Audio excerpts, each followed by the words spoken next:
There it is. All right, so up here is plain text coming in.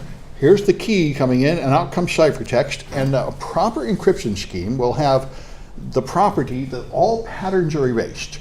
Any patterns in the input will not be visible in the output. It will be white, so-called equal chance, like white noise, an equal chance of every byte. And there'll be no way to figure out the input given the output unless you have the key. That's the goal.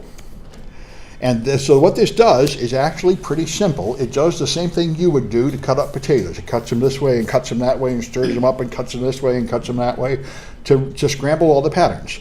It has a state table which comes in. This is a block from the plain text message. Then you have a cipher key. This is what 128 bits look like, which is the most common form of AES. That goes to a thing called the key schedule. Now you go to an encryption process, and that does this. You add a round key, you go through, I think 8 cycles of this, 4 steps of scrambling it, and then the last step you skip one, and that's the game. 9 full rounds and 1 short round, and you have now scrambled it. And there's nothing random, it's all based on the key, so it can all be reversed if you know the key. And so here's the 4 kinds of transformations.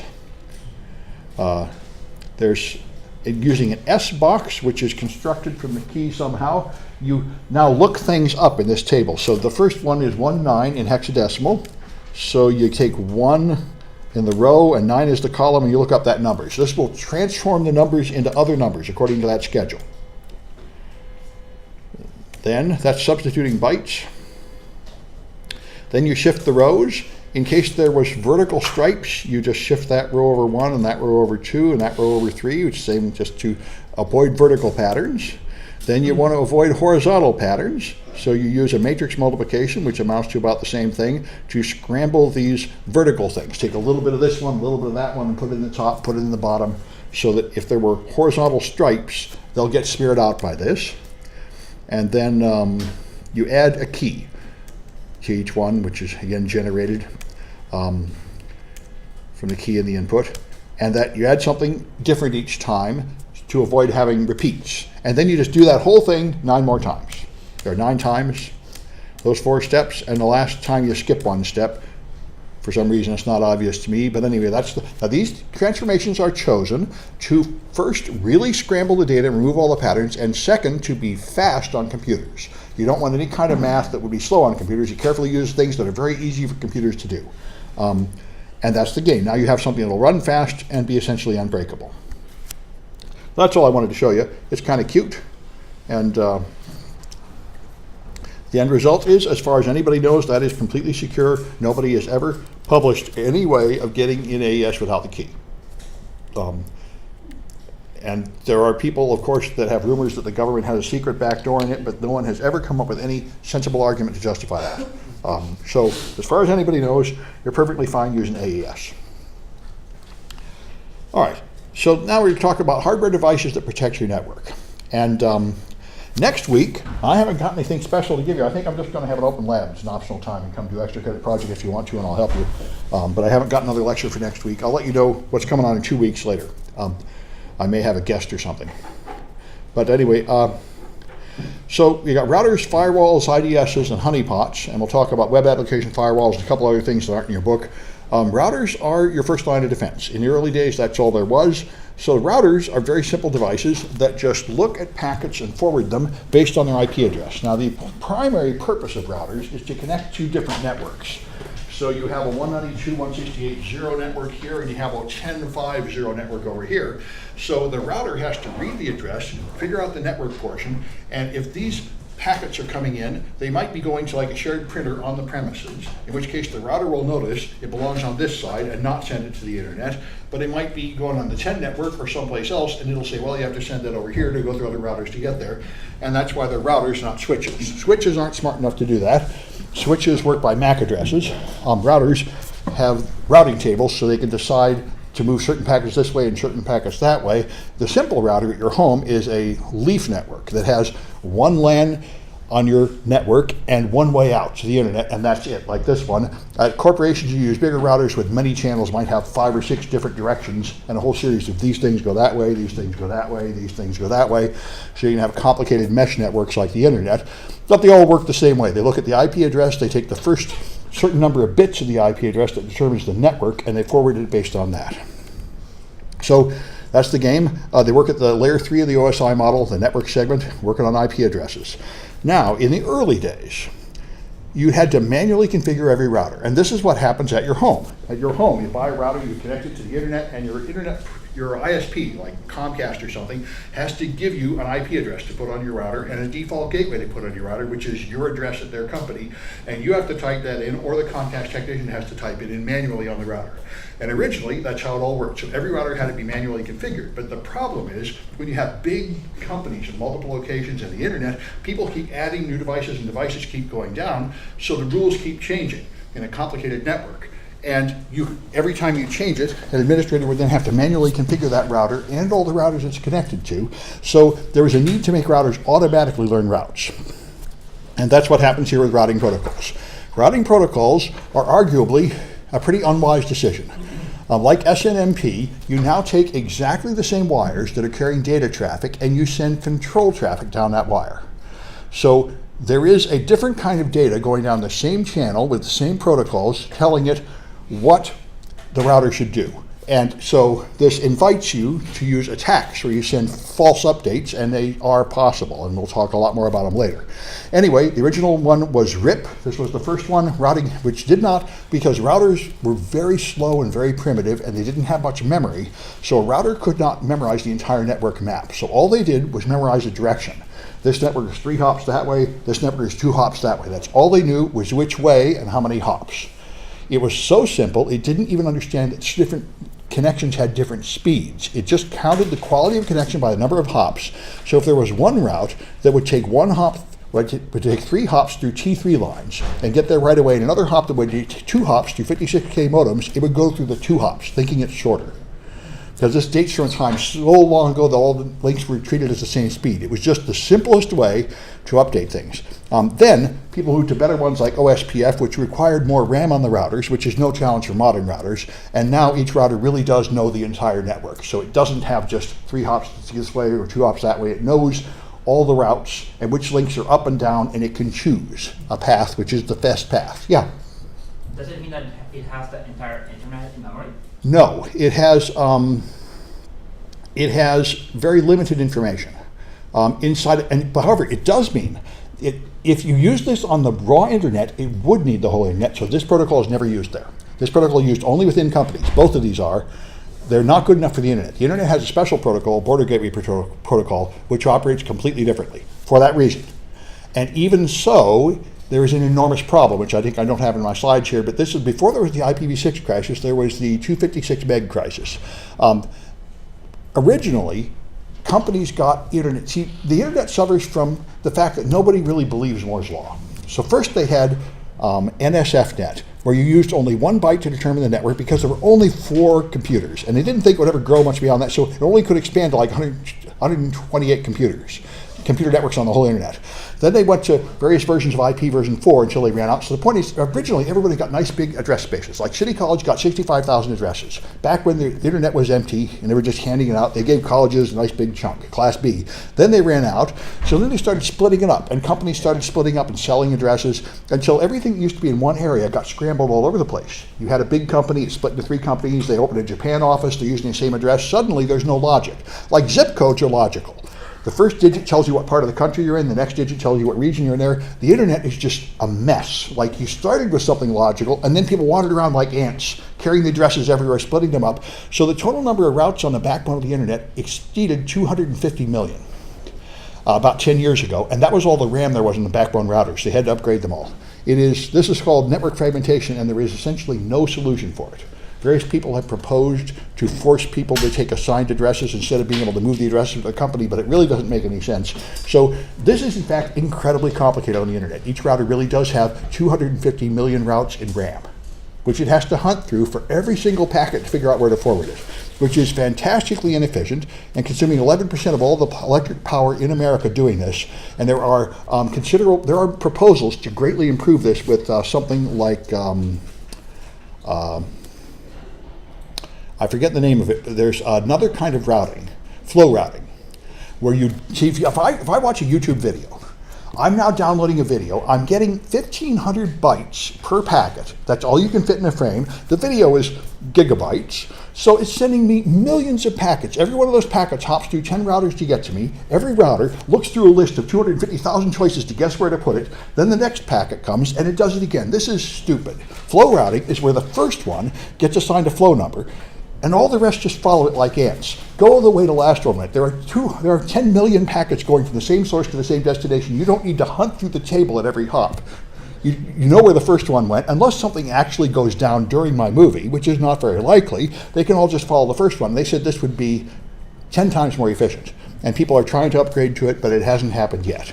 Anyway, so on the internet, like I say, Border Gateway Protocol, I got control here, it should be protocol, is the protocol used on the internet. And this works by the name of your company, called the AS number. It knows what companies you pass through to get there. Like I have to pass through Sprint, and then Comcast, and then AT&T to get there. Not IP addresses or networks at any smaller level, because it has to somehow simplify the routing decisions. Unfortunately, all these routing protocols suffer greatly from zero security, which is what you've heard over and over again in this class. And in particular, the most important one that does the big hops, Border Gateway Protocol, has no security at all. There is no cryptographic signature, there is no encryption, so you can send, if you are connected directly to the internet, like ISPs, there are now 2 million network administrators working at large companies and ISPs that have the ability to send BGP messages. And any one of them can claim anything they want. There is no security whatever. So any one of them can claim to be any network, and all the traffic in the world will go to them. And this has led to an endless series of BGP disasters. One of the most extreme ones was Pakistan.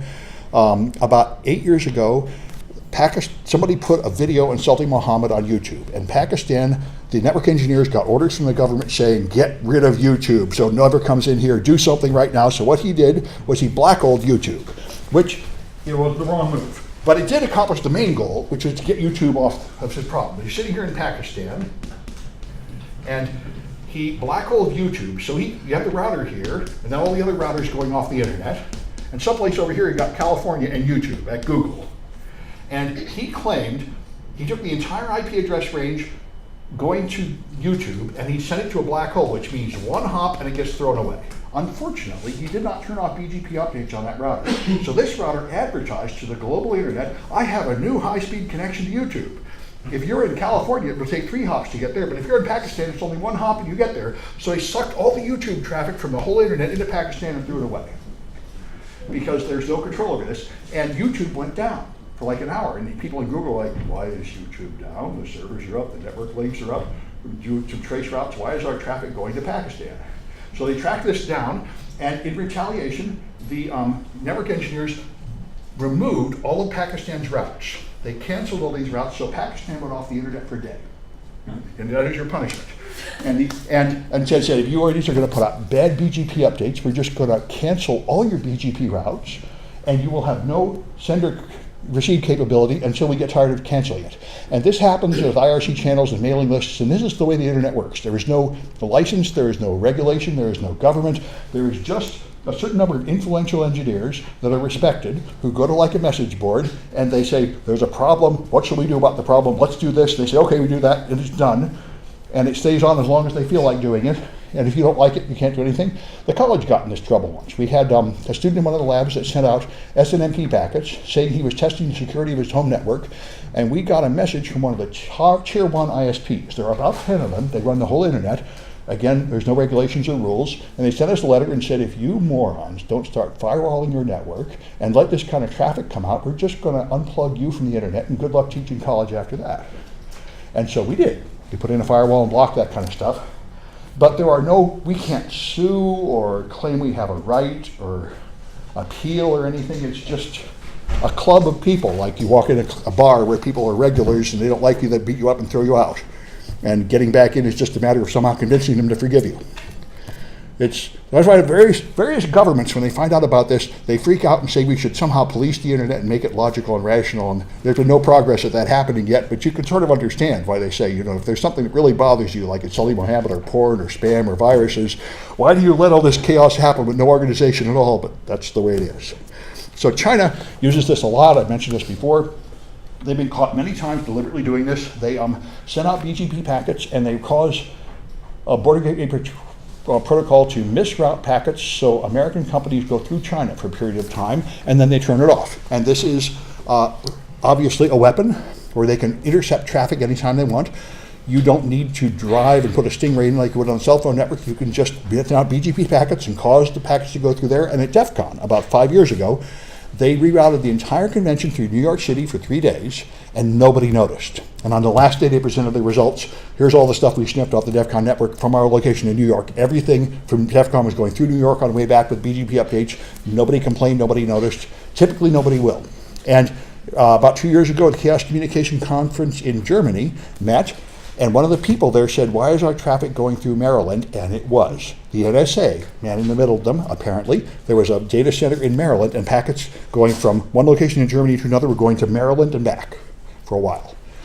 It's easy to do. There is essentially no defense, and that's the way it is. There's Yeah. no monitoring from this? You can make the track, you can get in the middle this way, and then if the stuff is encrypted, you're going to have to break the encryption.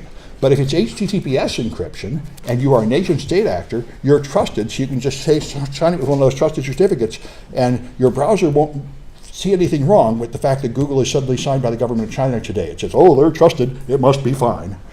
Chrome would notice now. Chrome got fed up with this, and they implemented a non-standard control. They put in the certificate authority for the top 1,000 websites in the browser, so it will notice if Google is signed by China today, as long as it's in one of the top 1,000 websites. But other browsers will not notice at all. As long as it's signed by someone in your trusted list, you're fine. Yeah?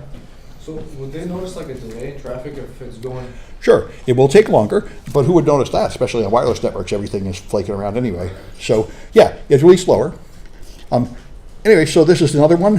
Here's the trace route from Mexico to Washington through Belarus. Here's another one. There's been a bunch of these. And this one was even more fun. Here's a bunch of people doing this IP hijacking via BGP. I mentioned this before. There's pirate radio in Berkeley. You can just put up a transmitter and broadcast radio without the blessing of the FCC. You can get away with it until somebody manages to track you down and arrest you and give you a ticket. And you can take IP addresses that are not assigned to you and just use them. I can just decide I'm going to take the IP address 1234 that probably belongs to somebody like AT&T, but maybe they're not using it.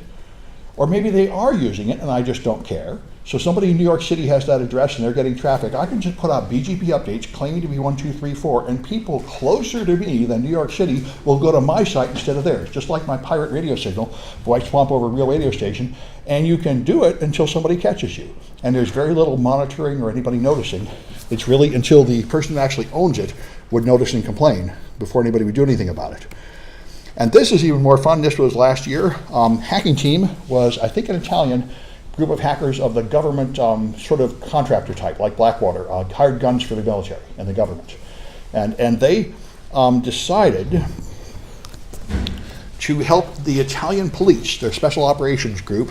The special operations group planted malware on target machines and they were controlling them, and then they lost access to their command and control server because something went down, and these guys put out fake BGP updates to recapture that traffic because the original server was down and suck it back in. And they were detected doing it for what looks like a couple of weeks here. And this one's even more fun. If you haven't been following Krebs, you totally should. Brian Krebs is the most fearless security reporter in the world with the most awesome stuff at amazing risk to his own life. He publishes this great stuff. And this one here was a DDoS mitigation firm. This company called BackConnect will take money and protect your company from DDoS attacks. But the way they do it is fantastically illegal and unethical. What they do is they take down people that are attacking you.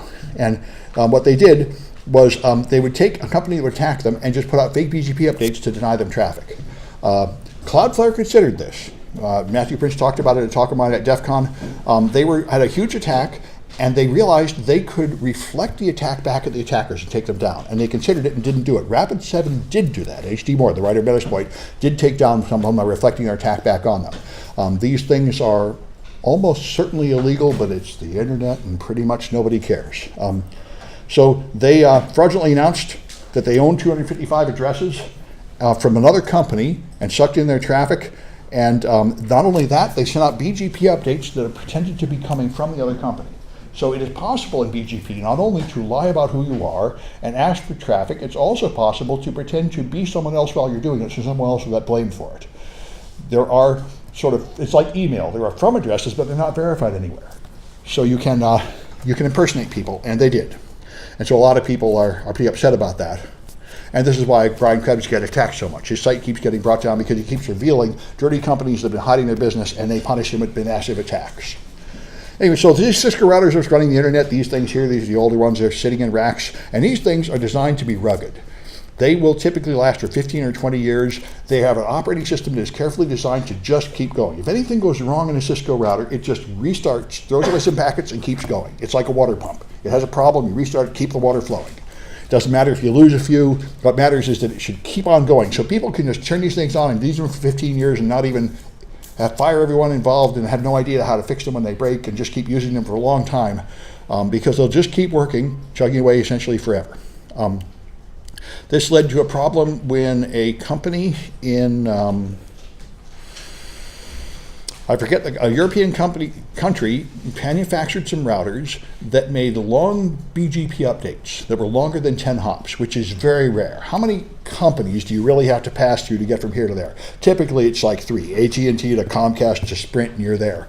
You'd almost never hop through 10 companies to get where you're going, and they would put out updates that they're that long, and those updates were too long, and they crashed the really old Cisco routers that were like 15 years old. And so they would turn on the new routers, they would advertise these long routes, all the Cisco routers that were more than 15 years old would crash, and all the other routers would route around them. Then they would reboot and come back up and start taking traffic again, so all the traffic would go back through them until the updates came from these Czechoslovakian routers, which would cause them to crash again, and the whole internet was like having a storm where traffic goes here, traffic goes here, traffic goes here, traffic goes here, and at both ends it gets thrown away. This went on for a day until people figured out what was going on. And the thing that surprised people was that something like 10 or 15% of the entire internet was running on routers that were more than 15 years out of date. Because you can just have them in your closet like your phone equipment, and just decades can pass and you never worry about them and even know how old and obsolete your stuff is. So these things are huge, and they have an operating system which is very strange, which looks sort of like MS-DOS that they wrote themselves, which is why Juniper exists, because their own engineers couldn't stand to use this garbage after a while, and they formed a rival company based on OpenBSD, which is a lot nicer. But anyway, they use this iOS. They have some RAM in the router, there is no hard drive, and they have something called non-volatile RAM, which is like flash memory. And they also have some flash memory that holds the iOS. They have fantastically small amounts of this. They'll actually have 16 kilobytes of non-volatile RAM. I don't even know where you get a chip like this without going into a dump and finding something from 1975. But they're not kidding, there are 16 kilobytes, that's what holds the config table. And when they have flash memory, it's got like 32 megs of flash or something insane like that. How can you even, it's amazing. I don't know where they get these fantastically small amounts of storage in the routers. And then it has ROM. The ROM has a minimal version of iOS, which you can use if all the rest gets corrupted and crashes. You can put in interfaces. You have to pay a lot of money. The router itself will cost a lot. It'll cost like $300 for each interface that plugs in. So these things you plug in, these ports will be like, this is serial port, here's Ethernet, and so on. You'll pay hundreds of dollars for each one of those modules to plug in to get like a few Ethernet ports or a few serial ports until you got what you need. And then you program them in this very primitive, clunky, MS-DOS looking language. And it looks like this. You have this configuration file that shows you the host name of the router. Here's the secret. That's the password, $1. It looks kind of like a Unix password hash. It's in fact something much, much more horrible. Cisco went through like 5 generations of encryption here, and the first 3 were just obfuscation like base64 that were completely reversible trivially. The later ones are still not that hard to crack. I think the latest one is slightly hard to crack. But anyway, then you define your interfaces. Interface, Ethernet 0, give an IP address and other things like that. Turn on RIP, and here's my RIP address, and on you go. You learn these things if you take the Cisco classes here, which I highly recommend, because this is how the internet works, and you gotta learn it. But I must say I have great sympathy for Juniper when they said, I understand you have to do this, but why in the world do you have to use this 1970s era language? Why don't you use Linux? Like, this is the modern world. And Juniper uses OpenBSD, which is so much better. Anyway, so that's the game. You have an IP. Now, the routers can filter traffic too, like a firewall, but they can do it in a very primitive way. You just have an IP access list. You have this thing deny traffic going to that address and permit anything here. So you can say, I only want certain kinds of traffic going to this router, and other kinds of traffic is denied. So you can do very simple, like red and green light traffic control. which is what you should do. You should have a DMZ, which has your web server and email server, and those are exposed to the internet, and everybody in the world is attacking them with it. And then you have your database server over here, which is not allowed to get traffic directly from the internet. People can go to your web server, and then your web server goes to the database server, but no one can come directly from the internet straight to your database server. That's how you should configure it, and you do that with router access control lists. Just very simple stop-and-go lanes of traffic. So it can sort by IP address, protocol type, and port number, and that's it. Nothing else really. Now, Michael Lynn is the reason this class exists, by the way. I was teaching basic networking at this college and Microsoft Office and stuff, and then he did this. He was a Cisco internal consultant hired to analyze security problems in Cisco iOS. And he found a bunch of problems, and he told management, and management didn't do enough about him, so he got all mad, like every hacker seems to do, freaking out. So he decided, I'm going to tell the whole world what I found at DEF CON. And he asked for permission, and somebody said, okay, go ahead. So then he went to DEF CON with this talk of all the vulnerabilities in Cisco routers, and like a week before the conference, somebody higher up or in the legal team at Cisco said, you said what? So they said, we've changed our mind, you can't give that talk.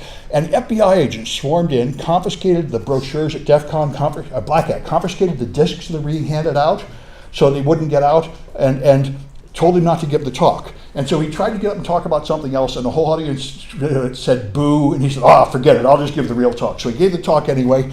He immediately got fired from his new job. He was threatened with a lawsuit from Cisco. Cisco didn't press charges, and also somebody took the disk and hid it before the FBI could confiscate it and snuck it into the Netherlands and put it up on their website, and I was able to read it there. I said, wow, this is awesome stuff. That's when I decided to go to DEF CON and ultimately teach this class. But anyway, I used to go through this class. Now it's all out of date, but he found a lot of cool vulnerabilities in Cisco stuff, and he revealed all their secrets, all the secret numbers and how the OS works. Now that's all been patched, because of course they had to patch it after that. Yeah. How come they would have been able to sue him? How can they what? How come they would have been able to sue him? They certainly could have sued him because he signed a non-disclosure agreement, and he totally violated it.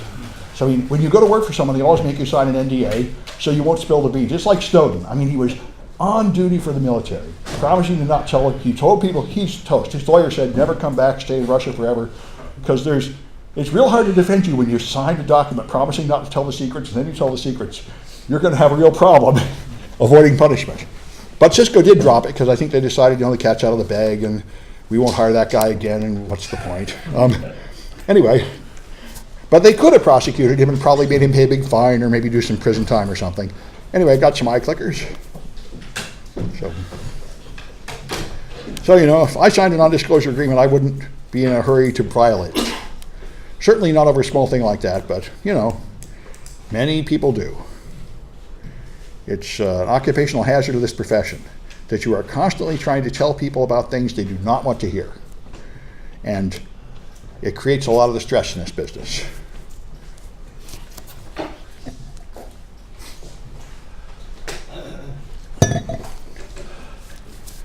All right, let's start this thing. All right, what operating system do Cisco routers use?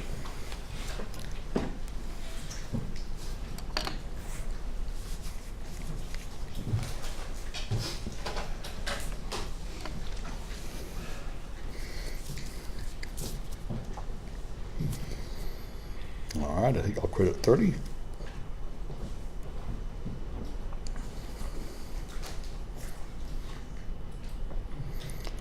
All right, and it's iOS, which stands for Internet Network Operating System. By the way, if it's a small I, it's the operating system on an iPhone. And I don't know why. I think they did, in fact, have lawsuits about that too. But anyway, somehow they're both still using a very similar acronym for completely different products. There's an out-of-court settlement. There was a settlement. Yeah, that's right. Good. Yeah. Anyway, all right. So, which device is at layer 2?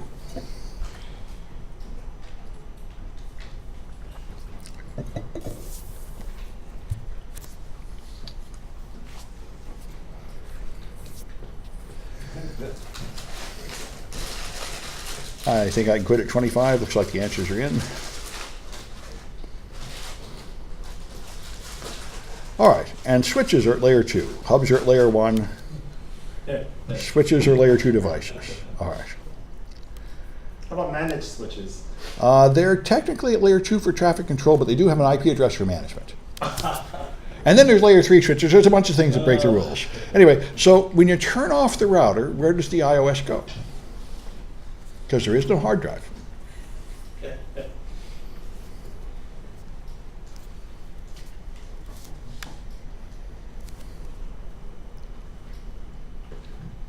I'll wait till 30.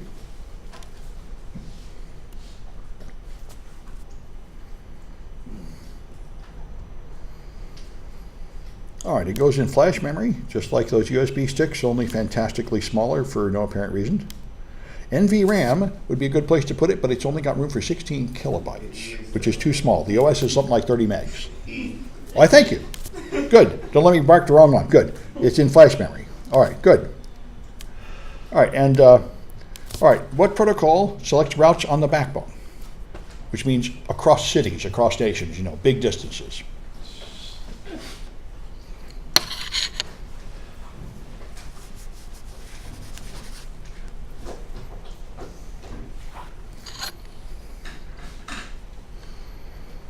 I'll quit at 25. Looks like the answers are in.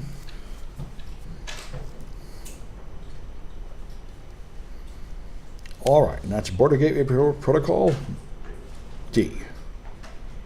And that's hackable too, of course, right? Yes, it is trivially hackable. Everything is done with no authentication at all. You just have to send out a lie like ARP and everyone will just believe it. There are people, I mean, Mudge went before Congress and testified to them the whole internet was this fragile and 20 years ago, and nothing has changed in all this time.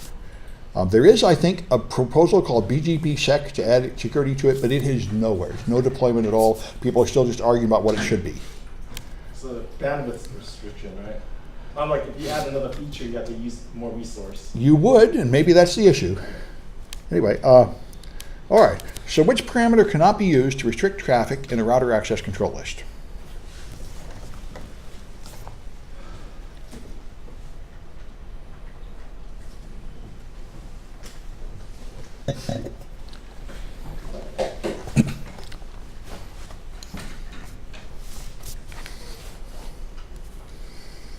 I'll quit at 30.